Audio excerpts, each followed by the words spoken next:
प्यारे विद्यार्थियों, unique plus 2.0 पे आप सभी का स्वागत है। हम लोग आज क्लास 12 फिजिक्स पढ़ेंगे और इसमें हमारा चैप्टर क्या होगा? चैप्टर नंबर है 7। चैप्टर का क्या नाम है? Moving charges and magnetic field. तो अभी तक हम लोग क्या इलेक्ट्रिक फील्ड पढ़ रहे थे। आज से हम लोग चार्ज को अपने क्या कराएंगे? मूव भी कराएंगे। तो जब चार्ज मूव करने लगता है तो ये हमने आपको बताया था ये किस सेक्शन में पहुंच जाता है? इलेक्ट्रोडायनामिक्स में। किस में पहुंच जाता है? इलेक्ट्रोडायनामिक्स में। और जब चार्ज मूव नहीं करता है तब ये क्या रहता है? तब ये रहता है इलेक्ट्रोस्टैटिक्स रहता है। ठीक है, स्थिर विद्युत की। अब ये हो जाएगा गतिज विद्युत की हो जाएगा। तो हम लोग आज इसकी शुरुआत करने वाले हैं, मूविंग चार्ज की। ठीक है, जब इस चैप्टर की शुरुआत करेंगे तो सबसे पहली जो हेडिंग आएगी वो आएगी चुंबकीय क्षेत्र। चुंबकीय क्षेत्र अंग्रेजी में अगर हम इसको लिखना चाहें तो ये हो जाएगा भाई कॉन्सेप्ट ऑफ मैग्नेटिक फील्ड।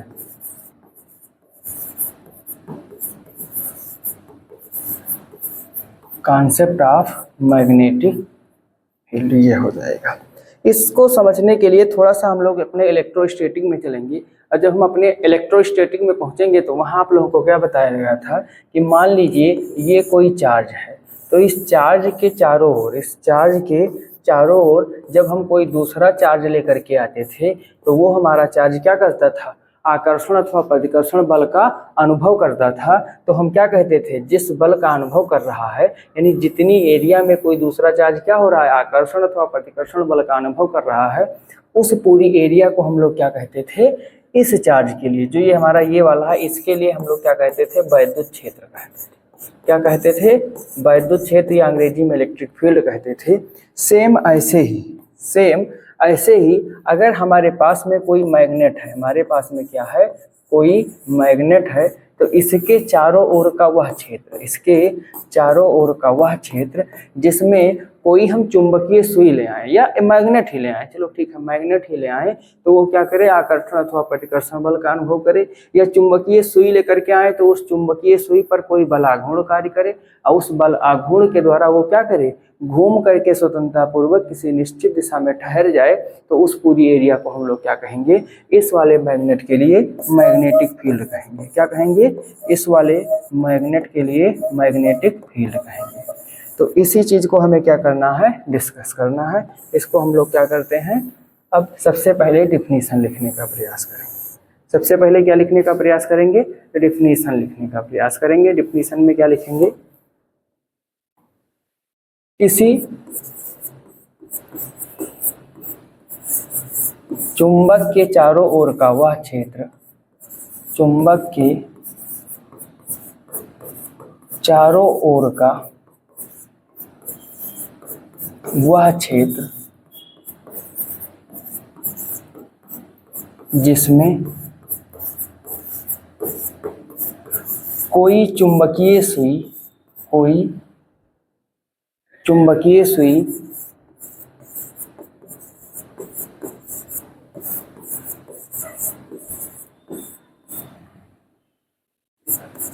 किसी बल आघूर्ण का अनुभव करती है,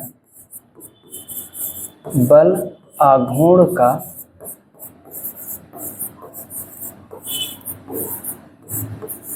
अनुभव करती है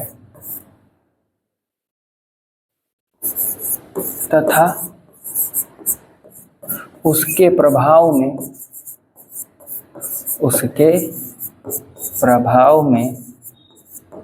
स्वतंत्रता पूर्वक घूमकर एक निश्चित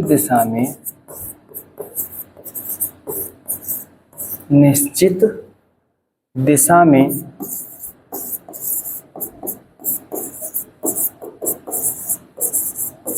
ठहरती है। क्या कहलाता है? चुंबकीय क्षेत्र कहलाता है। चुंबकीय क्षेत्र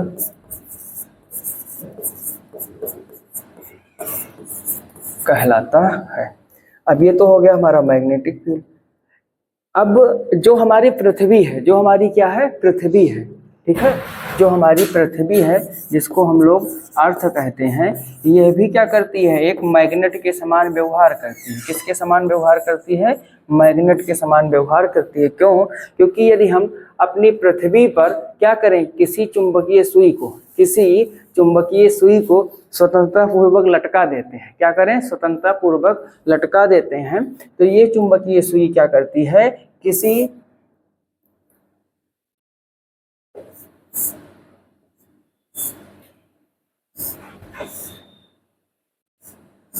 ऐसे मान लीजिए चुंबकीय सुई को लटका दिया गया, तो ये जिस डायरेक्शन में ठहरती है एन और एस, मतलब इसका एक सिरा नॉर्थ डायरेक्शन में और दूसरा सिरा किस डायरेक्शन में होता है, साउथ डायरेक्शन में होता है। नॉर्थ और साउथ डायरेक्शन, दो डायरेक्शनों में ये जाकर के ठहर जाती है। और ठहरने के पश्चात में, अब ध्यान से देखिएगा, नॉर्थ और साउथ डायरेक्शन में जब ठहरेगी तो इसमें एक्चुअल में होता क्या है कि ये जो चुंबकीय सुई का नॉर्थ सिरा होता है, ये पृथ्वी का नॉर्थ पोल होता है। पृथ्वी का क्या होता है, नॉर्थ पोल होता है। और जो जिस दिशा में साउथ इसका जाता है वो पृथ्वी का साउथ पोल हो जाता है, जिसको हम लोग दक्षिणी ध्रुव कहते हैं।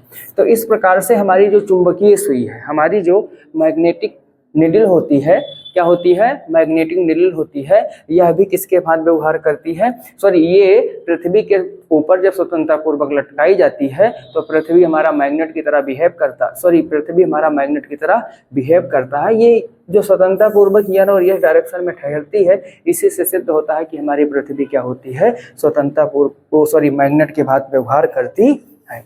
अब हम लोग चलेंगे इस चैप्टर के अगले पॉइंट पर। अगला पॉइंट है और स्टेट का प्रयोग। अगला पॉइंट क्या है भाई, और स्टेट का प्रयोग, और स्टेट्स एक्सपेरिमेंट।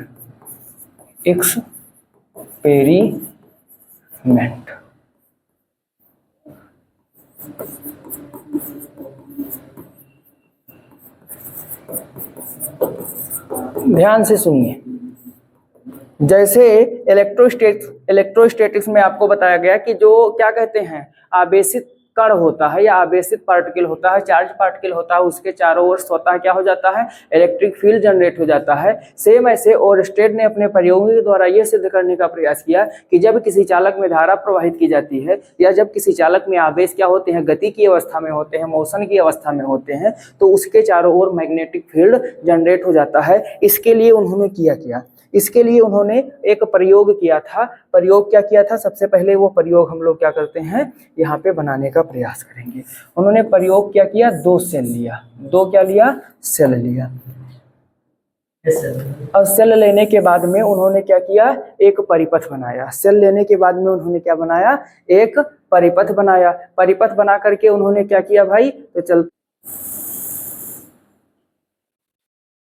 ठीक है। तो इन्होंने क्या किया, यहाँ पे एक इन्होंने कुंजी लगाई। क्या लगाई, कुंजी लगाई। अब कुंजी लगा करके ऐसे इन्होंने परिपथ किया, कुंजी ओपन रखी है, यानी सर्किट इनकी ओपन है। सर्किट ओपन होने के बाद में यहाँ पर एक ये क्या किए भाई, ऐसे चुंबकीय सुई लेकर के चले आए। क्या लेकर के आए, चुंबकीय सुई। थोड़ा सा अच्छे से आप लोग बनाइएगा।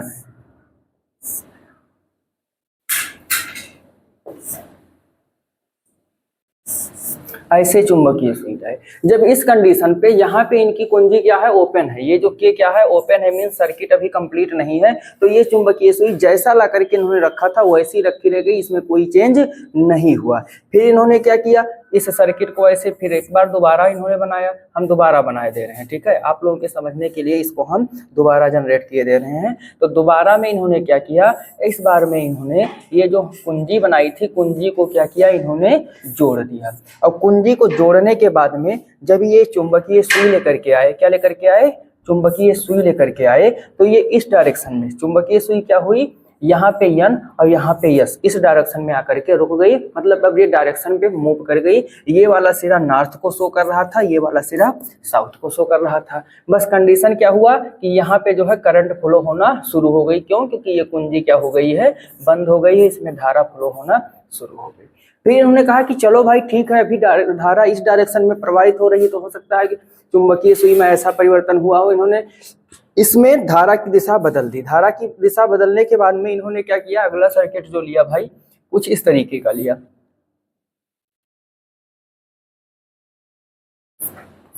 ई वाला प्लस किया ऐसे, यहाँ पे कुंजी इसको जोड़ दिया, और जोड़ने के बाद में ऐसे इन्होंने क्या किया, अपनी सर्किट कंप्लीट करी। ई वाला माइनस सिरा है। अब इस बार में यहाँ पे धारा क्या हो रही है भाई, इस डायरेक्शन में फ्लो हो रही है। तो जब इस डायरेक्शन में फ्लो हो रही है, अब ये चुंबकीय सुई लेकर के आए तो ये ठहरी तो ऐसे, लेकिन ये जो यन सिरा था ये यस हो गया, और जो यस सिरा था वो क्या हो गया, यन हो गया। मतलब ये घूम गई, धारा की दिशा घूमी, तो चुंबकीय सुई भी हमारी क्या हो गई, मैग्नेटिक नीडल जो थी वो भी, उसकी भी डायरेक्शन क्या हो गई, इन्वर्ट हो गई। तो इन प्रयोगों से ये जो हमारे ओरस्टेड महोदय थे, इन्होंने देखा क्या कि जब किसी चालक में धारा प्रवाहित होगी, या कोई ऐसा चालक जहाँ पे जो हमारे चार्ज है वो क्या है, मूविंग पोजिशन में होंगे, तो उनके चारों ओर क्या क्रिएट हो जाएगा, मैग्नेटिक फील्ड क्रिएट हो जाएगा। क्यों? क्योंकि ये जो हमारी चुंबकीय सुई घूम रही है, इसके प्रभाव में घूम रही है, मैग्नेटिक फील्ड के इफेक्ट में घूम रही है। क्योंकि जब ये मैग्नेटिक फील्ड में आती है तो इस पे टारक्यू लगने लगता है। क्या लगने लगता है, टारक्यू लगने लगता है, जिसको हम लोग कहते हैं बल आघूर्ण कहते हैं। क्या कहते हैं, बल आघूर्ण। अगर आपसे कोई पूछे बल आघूर्ण होता क्या है, तो इस बात का ध्यान रखिएगा, जहां पे दो बल लगे, क्या बल लगे, दो बल लगे, जैसे एक इस डायरेक्शन में लग रहा है, एक इस डायरेक्शन में लग रहा है, दोनों को मिला दीजिए, बीच की लंबवत दूरी एक बल, और दोनों बलों के बीच की लंबवत दूरी का मल्टीप्लाई कर दीजिए, आपको टारक्यू मिल जाएगा। क्या मिल जाएगा, टारक्यू मिल जाएगा। ये एक वेक्टर क्वांटिटी होती है। अब टारक्यू की विशेषता क्या होती है, ध्यान से सुनिएगा कि ये चुंबकीय सुई घूमती क्यों है। जैसे आपके मन में ये क्वेश्चन आना चाहिए कि जब हम इसको मैग्नेटिक फील्ड में लेकर के आए तो ये घूम क्यों रही है। टारक्यू की विशेषता क्या होती है, जैसे एक बल इसमें मान लीजिए ऐसे नीचे की ओर लग रहा है, और दूसरा कहाँ लगेगा, ऊपर की ओर लगेगा। तो ये क्या करेंगे, दोनों बल संतुलन की अवस्था में आने के लिए इसको क्या करेंगे, ऐसे ऐसे घुमाएंगे, और जब ये संतुलित अवस्था में आ जाएंगे तो एक निश्चित डायरेक्शन में ये रुक जाएंगे। यही कंडीशन हमारे मैग्नेटिक निडल में होती है कि जब ये निडल मैग्नेटिक फील्ड में आती है तो इस पे दो फोर्स, एक डाउनवर्ड दिशा में और एक अपवर्ड यानी ऊपर की दिशा में कार्य करते हैं, और दोनों इसको तेजी से घुमाने लगते हैं। घुमाने के बाद में जब ये अपनी संतुलन यानी बैलेंस की कंडीशन में आती है तो एक निश्चित दिशा में आकर के रुक जाती है, जहाँ पे F1 F2 क्या हो जाते हैं, वैल्यू सेम हो जाती है, डायरेक्शन अपोजिट हो जाती है। ठीक है, तो ओरस्टेड का प्रयोग यही था और कुछ नहीं था। इन्होंने अपने प्रयोग में सिर्फ एक लाइन कही, तो वो लाइन हम लोग इसी स्लाइड पे कहीं लिखे ले रहे हैं। क्या कही थी, इनका जो मेन मोटो था, ये फोटो आप देख चुके हैं, फोटो देखने के बाद इन्होंने एक लाइन कही थी कि गतिमान आवेश चुंबकीय क्षेत्र उत्पन्न करता है, चुंबकीय क्षेत्र उत्पन्न करता है। या अगर इसी को आप दूसरी तरीके से लिखना चाहते हो तो ये लिख सकते हो क्या कि धारावाही चालक अपने चारों ओर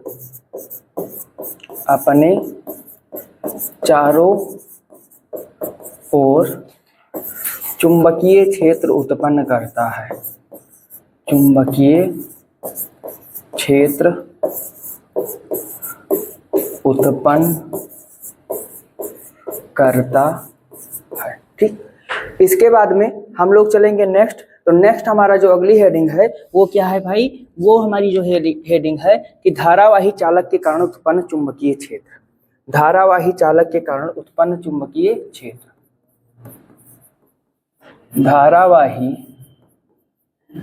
चालक के कारण उत्पन्न चुंबकीय क्षेत्र,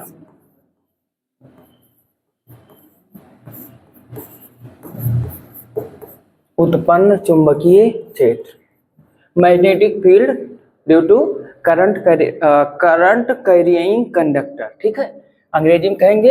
अब इसी को भाई कहते हैं बायो सेवर्ट का नियम। इसी को क्या कहते हैं, बायो सेवर्ट का नियम। इसी को कहा जाता है बायो सेवर्ट का नियम। According to me most important topic है फॉर इंटरमीडिएट स्टूडेंट। इसको हम लोग पढ़ेंगे क्या,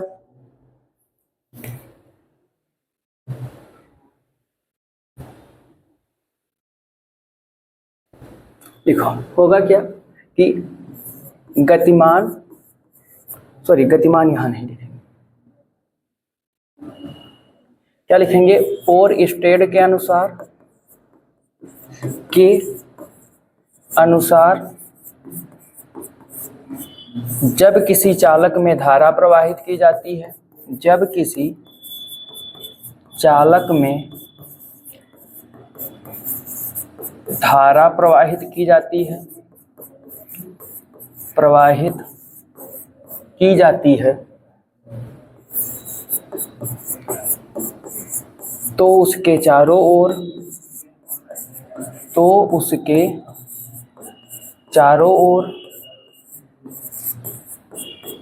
चुंबकीय क्षेत्र उत्पन्न हो जाता है, चुंबकीय क्षेत्र उत्पन्न हो जाता है। जब धारा प्रवाहित की जाती है तो उसके चारों ओर क्या उत्पन्न हो जाता है, चुंबकीय क्षेत्र उत्पन्न हो जाता है। ठीक है,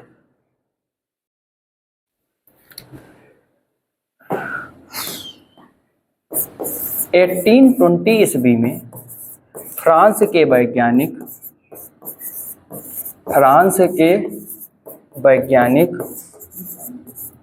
बायो तथा सेवर्ट ने अनेक धारावाही चालकों के लिए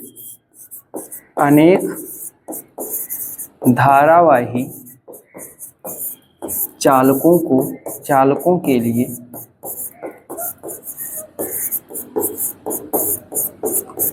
उत्पन्न चुंबकीय क्षेत्रों का अध्ययन किया, चुंबकीय क्षेत्रों का अध्ययन किया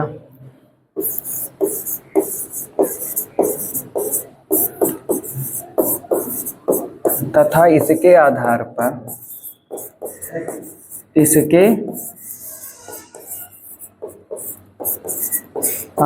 पर एक नियम का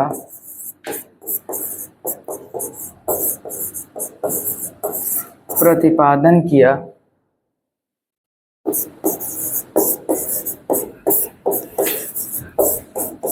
जिसे बायो सेवर्ट का नियम कहते हैं। ठीक है, तो ये तो थी भाई भाषा, ये तो क्या थी, बायो सेवर्ट का नियम कहते हैं। अब भाषा से उबना नहीं, क्योंकि भाषा तो आपको थोड़ा ना थोड़ा यूज करना ही पड़ेगा। अब चलते हैं, हम लोग क्या करते हैं, इनकी भाषा को क्या करेंगे, इनकी भाषा को डेरिवेशन में कन्वर्ट करने का प्रयास करेंगे। तो जब डेरिवेशन में कन्वर्ट करने का प्रयास करेंगे तो इन्होंने क्या कहा कि, इन्होंने क्या कहा भाई, किसी धारावाही चालक के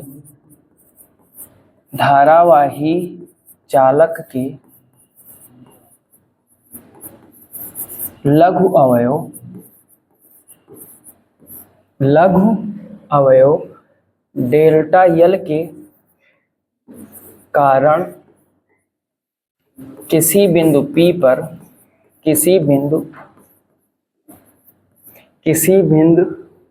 P पर उत्पन्न चुंबकीय क्षेत्र, किसी बिंदु P पर उत्पन्न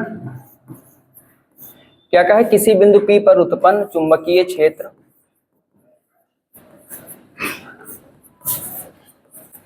डेल्टा B निम्न कारकों पर निर्भर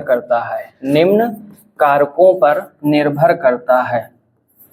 अब यहाँ से जो भी शुरुआत होगी ये आपके लिए इम्पोर्टेंट है, याद रखना। भाषा में थोड़ी बहुत अगर आप कमी कर देते हैं और डेरिवेशन में जाकर के उसको सुधार देते हैं तो आपका जो एग्जामिनर है वो आपको पूरा का पूरा नंबर देगा, ये मेरी गारंटी है। निर्भर करता है, क्योंकि जो लैंग्वेज की कमी होती है उसको हम लोग यहीं पे क्या कर सकते हैं, पूरा कर सकते हैं। क्या किस पर निर्भर करेगा भाई, पहला पॉइंट, यह चालक में प्रवाहित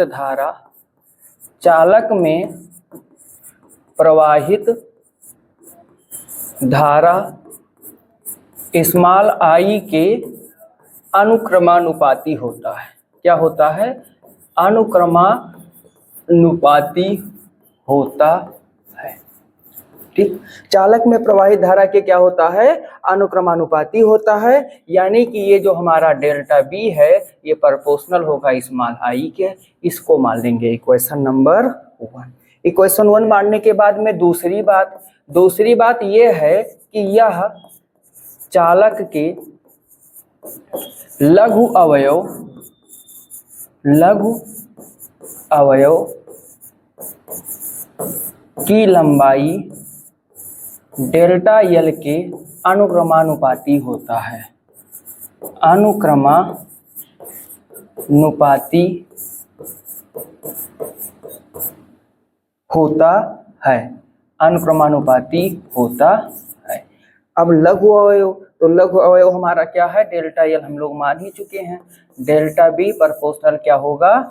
डेल्टा एल। इसको मान लेंगे इक्वेशन नंबर 2। अब तीसरी बात पर आ जाते हैं। तीसरी बात क्या कहता है? अच्छा, बात हम लोग 3 लिख चुके, अब आज हम लोगों ने फोटो बनाया ही नहीं, तो तीसरी बात लिखने से पहले हम लोग क्या बना लेते हैं? फोटो बना लेते हैं। ये मान लीजिए कोई हमारा वायर है।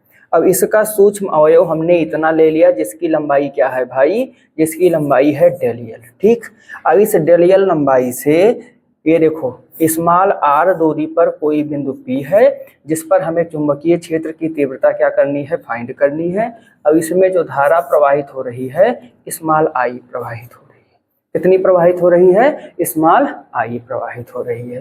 तो इस अवयव अब इस बिंदु को मिलाने वाली रेखा के बीच में जो कोण बन रहा है वो क्या बन रहा है? थीटा बन रहा है। इतना हम लोग मान लेंगे।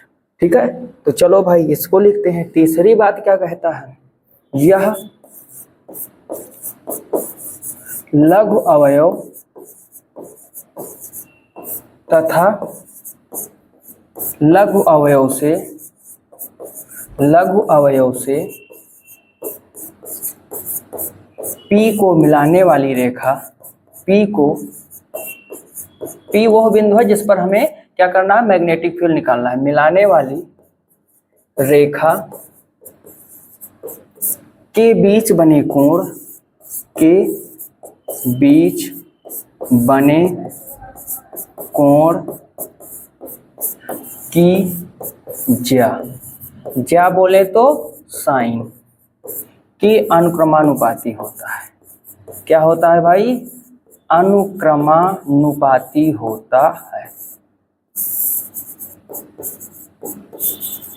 ठीक, तो ये तीसरी बात हो गई। तीसरी बात का मतलब delta B proportional sine theta, equation number 3। ऐसे मिला दी कीजिए, नहीं साइन 0 हो जाएगा। चलो 1 2 3 हो गया। चौथी बात के लिए मुझे अगले पेज पे जाना पड़ेगा, तो 4 बातों पर निर्भर करता है। अब चौथी बात हम लोग लिख ले जाएं तो काम कुछ बन जाएगा। चौथी बात क्या है भाई? चौथी बात हमसे ये कहता है कि यह लघु अवयव से बिंदु P की दूरी, बिंदु P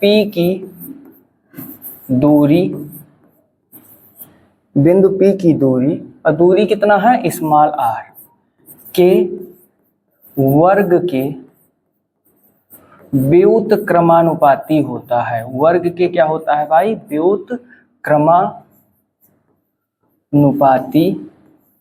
होता है। ठीक है, इनवर्सली प्रोपोर्शनल होता है। अच्छा, आज एक चीज आप लोग हमको और बताइएगा, यहाँ पे होगा क्या भाई? डेल्टा बी, और वैसे ये चिन्ह लगेगा और लिखा जाएगा r², मान लेंगे समीकरण। अब कुछ लोगों के मन में ही सवाल आ रहा होगा कि हमने यहाँ पे ना प्रोपोर्शनल बोला, ना इन्वर्सली बोला, ना 1/r² बोला। ध्यान से देखिएगा, कुछ लोग इसको पढ़ क्या देते हैं? इसको पढ़ेंगे delta b inversely proportional 1/r², जो कि सरासर गलत है। क्या है? सरासर गलत है। जैसे आपने इन्वर्सली कह दिया तो फिर आपको 1/r² कहने की जरूरत नहीं है। तब हम इसको पढ़ेंगे delta b inversely proportional r²। Inversely का मतलब ही है कि वो 1/r हो जाएगा। इन्वर्सली का मतलब क्या है? कि वो 1/r हो जाएगा। ठीक है, अगर हम इसको 1/r के रूप में बोल रहे हैं तो हम बोलेंगे डेल्टा बी प्रोपोर्शनल 1/r²। अब यदि हम इन्वर्सली शब्द कह रहे हैं तो 1/ हमें कहने की जरूरत नहीं है, डायरेक्टली हम लोग r² कहेंगे। इस बात का ध्यान रखिएगा, इस बात का आप लोग क्या रखिएगा, ध्यान रखिएगा। तो ये क्या हो गया, delta b inversely proportional r²। अब ये हमको 4 इक्वेशन मिल गए। अब हम करेंगे क्या, अपने इन चारों इक्वेशनों को इकट्ठा कर लेंगे। तो जब चारों को इकट्ठा करेंगे तो हम लिखेंगे क्या कि समीकरण 1, 2, 3 व 4 से 1, 2, 3 व 4 से ये हमारा हो गया डेल्टा बी। अब देखो तीनों समीकरण, पहले में आई था, फिर डेल्टा एल था, फिर क्या था, साइन थीटा था। तो लेफ्ट साइड में डेल्टा बी है और राइट साइड वालों को हमें क्या करना है, इकट्ठा करना है। क्या हो जाएगा, delta B proportional I delta L sine theta upon में r²। अब देखो यहाँ पे हम लोग क्या बोले हैं, delta B proportional I delta L sine theta upon r²। अब अगर मान लीजिए कि हम इसको इन्वर्सली नहीं बोले हैं, प्रोपोर्शनल कहे तो 1/r² कहेंगे, ठीक है। जो वहाँ की बात हम बता रहे थे, इसको ध्यान से समझिएगा। चलो इसको हटा देते हैं, तो ये हो गया डेल्टा बी। जब इसको हटाएंगे तो मैग्नेटिक फील्ड का एक नियतांक आएगा μ0/4π I delta L sine theta upon में r²। अपान में क्या आ जाएगा, r² आ जाएगा। और यही हमारा क्या हो जाएगा, मैग्नेटिक फील्ड के लिए जो हमारा कोई धारावाही चालक है, जो हमारा कोई धारावाही चालक है, उसके लघु अवयव के कारण उत्पन्न चुंबकीय क्षेत्र की तीव्रता हो जाएगी। चुंबकीय क्षेत्र की क्या हो जाएगी, तीव्रता हो जाएगी, ठीक। तो यहाँ पे जहां μ0 निर्वात की चुंबकशीलता है, निर्वात की क्या है भाई, चुंबकशीलता है। अब ये μ0 के लिए कुछ खटर पटर कर लेते हैं, μ0 के लिए क्या कर लेते हैं, कुछ खटर पटर कर लेते हैं। तो μ0/4π जो होता है, इसकी वैल्यू होती है 10⁻⁻7 न्यूटन प्रति एम्पियर स्क्वायर। μ0 की वैल्यू क्या होती है, 10⁻⁻7 न्यूटन प्रति एम्पियर स्क्वायर। अच्छा चलो ठीक है, तो ये तो हो गई वैल्यू, ये क्या हो गई वैल्यू। ये जो b है, इस b के लिए मात्रक वात्रक इसका, या मात्रक वेबर भी हो सकता है, और इसका जो मात्रक होता है भाई, इसका मात्रक होता है जो हम लोग यूज करते हैं, ये टेस्ला होता है। क्या मात्रक होता है, इसका मात्रक जो होता है टेस्ला। अभी टेस्ला देख करके एलन मस्क वाली कंपनी मत समझ लेना, ये चुंबकीय क्षेत्र का मात्रक है। किसका मात्रक है, मैग्नेटिक फील्ड का मात्रक है। ये हम लोग निकालते कहाँ से हैं, तो अभी इसी चैप्टर में हम लोगों को एक फार्मूला मिलेगा, F = IBL sin थीटा, ठीक है। तो वहाँ से B = हो जाता है F/IL हो जाता है। B = क्या हो जाता है, F/IL। तो यहाँ से इसका मात्रक क्या हो जाता है, न्यूटन प्रति एम्पियर मीटर। इसका एक्चुअल मात्रक क्या होता है, न्यूटन प्रति एम्पियर मीटर होता है, जिसको क्या कहा जाता है, टेस्ला कहा जाता है। और यदि हम लोग इसकी बीमा निकाल लें, क्या बीमा निकालें, तो न्यूटन की बीमा mL/t-2 हो जाएगी, और बटे में एम्पियर की बीमा ये, मीटर की बीमा L, ये ऊपर जाएगा। तो एक्चुअल में इसकी बीमा L पे 0 हो जाएगी, L पे क्या हो जाएगी 0, t-2 और a-1, ये चुंबकीय क्षेत्र की बीमा हो जाएगी। तो ये आगे जब हम लोग ये वाला फार्मूला पढ़ेंगे तब निकालेंगे। अभी के लिए इसमें हम लोगों को μ0 का मात्रक निकालना है और μ0 की बीमा निकालनी है, ठीक है। तो यहाँ पे कैसे निकालेंगे, सिंस μ0/4π = हमको क्या मिला, 10⁻⁷ न्यूटन प्रति एम्पियर स्क्वायर। न्यूटन प्रति एम्पियर स्क्वायर मिला हुआ है, तो यहाँ से μ0 की बीमा क्या हो जाएगी भाई, देखो 4π बीमाहीन है, ये भी न्यूमेरिकल वैल्यू है, तो कोई दिक्कत ही नहीं होगी। इसकी बीमा, न्यूटन की बीमा, न्यूटन महोदय की बीमा क्या होती है, यानी बल की बीमा mL/t-2 होती है। और है एम्पियर, एम्पियर अपने आप में फंडामेंटल क्वांटिटी है, तो A2 हो जाएगा, ऊपर चला जाएगा। तो μ0 की बीमा हमको क्या मिल जाएगी, तो आप कहेंगे सर जी μ0 की बीमा हमको मिलेगी mL/t-2 A-2। इम्पॉर्टेंट है MCQ में, इसमें MCQ में μ0 की बीमा आपसे पूछ सकते हैं, MCQ में μ0 की बीमा पूछ सकते हैं। और उसके बाद में ये जो मैं लिखने जा रहा हूँ, ये तो मोस्ट इम्पॉर्टेंट है, क्या है भाई, मोस्ट इम्पॉर्टेंट है क्या, म्यू नॉट तथा एप्सिलॉन नॉट में संबंध। चाहे ऐसा पूछ लें, चाहे पूछ लें कि निर्वात की चुंबकशीलता तथा निर्वात की विद्युतशीलता में क्या संबंध होता है, ये आपके पेपर में मान के चलिए कि चाहे एमसीक्यू में आएगा, चाहे 1 नंबर में आएगा, चाहे फुल प्रूफ 2 या 3 नंबर के क्वेश्चन में आएगा, लेकिन आएगा जरूर। कैसे इसको निकालेंगे, इसके लिए हम लोग लिखेंगे be know that. Be know that means हम जानते हैं कि क्या होता है भाई, म्यू नॉट अपान 4 पाई। जो पहले आया है उसके लिए वही लिखेंगे। पहले हम लोगों को ये वाला नियतांक मिला था 1/4 pi epsilon not is equal to होता है 9 × 10⁹। ठीक है, 9 × 10⁹। और इसका मात्रक क्या होता है, न्यूटन मीटर स्क्वायर प्रति कूलम स्क्वायर।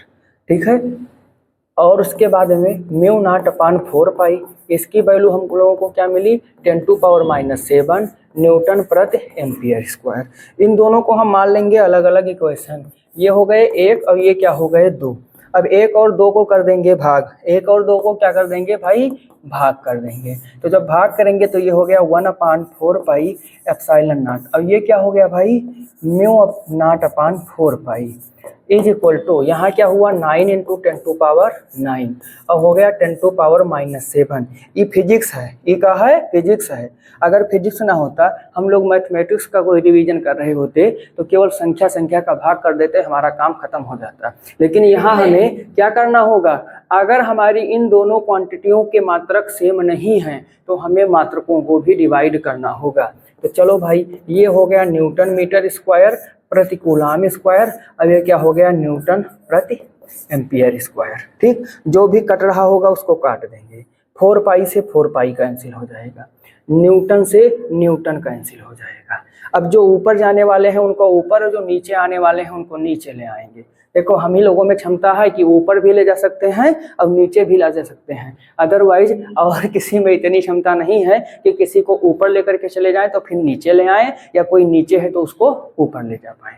तो चलो, ये एप्सिलॉन नॉट कहाँ था, ऊपर था, इसको हम लोग नीचे ले आएंगे। ये आ जाएगा नीचे, तो हो गया 1/म्यू नॉट एप्सिलॉन नॉट। ओके, अब ये बेचारा नीचे पड़ा हुआ है, इसको हम आज ऊपर ले जाएंगे। जब ऊपर ले जाएंगे तो ये माइनस था प्लस, यानी जिंदा हो गया। क्या हो गया, मान के चलिए ये डेड हो गया था, अब जिंदा हो जाएगा। तो 9 × 10⁹ ऊपर जाएगा तो 10⁷ हो गया। ये न्यूटन न्यूटन कट गए। अब यही वाला एम्पियर स्क्वायर ऊपर चला जाएगा, अब ये कूलम स्क्वायर नीचे चला आएगा। तो यहाँ पे क्या हो गया भाई, जो मात्रक लिखा हुआ था हो गया एम्पियर स्क्वायर मीटर स्क्वायर प्रति कूलम स्क्वायर। चलो आगे देखते हैं और कौन सा खटर पटर बचा हुआ है।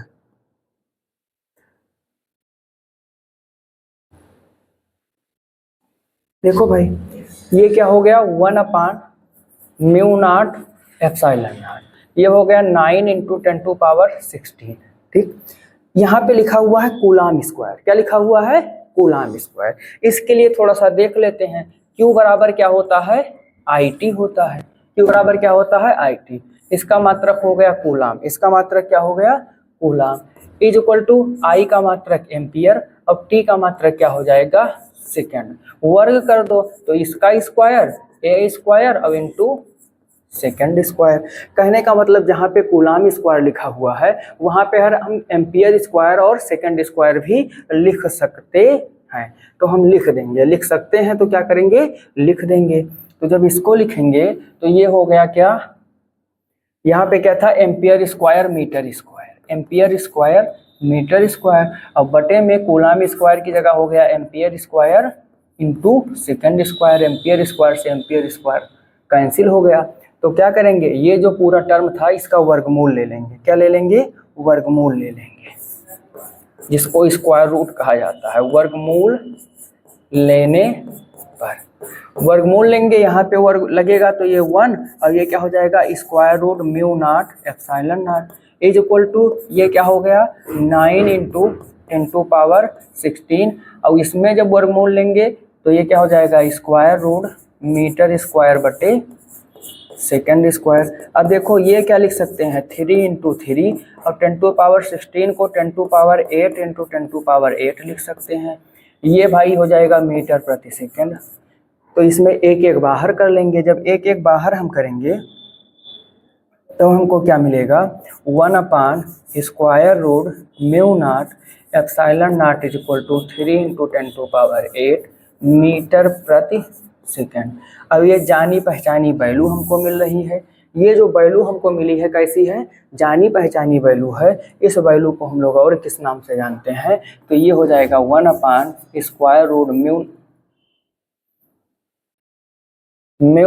एप्सिलॉन नॉट का square root is equal to जो 3 × 10⁸ मीटर पर सेकंड था, इसको निर्वात में प्रकाश की चाल कहते हैं। अब स्मॉल सी से डिनोट करते हैं, किससे प्रदर्शित करते हैं, स्मॉल सी से प्रदर्शित करते हैं। तो यही हो जाएगा μ0 और एप्सिलॉन नॉट में संबंध। यही क्या हो जाएगा, μ0 और एप्सिलॉन नॉट में संबंध हो जाएगा। ठीक, अब इसके आगे के जो भी पार्ट हैं वो हम लोग क्या करेंगे, अगली क्लास में डिस्कस करेंगे।